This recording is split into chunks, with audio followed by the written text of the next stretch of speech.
Lives. It kind of sounds like a remake of a bad horror movie, but the drama is actually playing out online thanks to the information that you post. And you may not even know you're doing it. Here's Lindsay Reiser. How innocent is a cat selfie? Turns out you can tell a lot from this picture, and it's not just my aunt who will like it. Where can you find a database of 1 million cats and where they live? The internet, of course.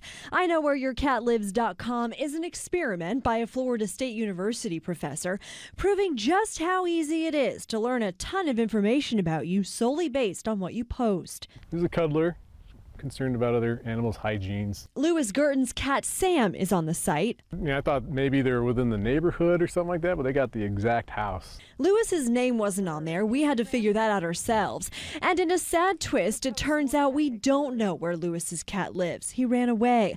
But Sam, in all his sunglass glory, remains on the site. It felt like an invasion of privacy at first, but after thinking about it, I'm a little bit of a science fan, so I guess it's an interesting experiment now. We as citizens are especially vulnerable because we didn't even know that stuff was there. Brett Scott is the co-founder of the Arizona Cyber Warfare Range. Yep, that's a thing. And they teach people cyber skills for free. Here is all the data that was found so far. All of the photos on IKnowWhereYourCatLives.com are publicly available on Instagram, TwitPic, and Flickr.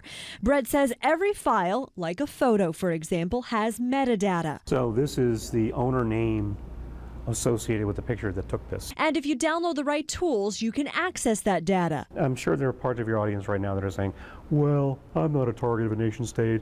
The fact that they know where my house is, no big deal.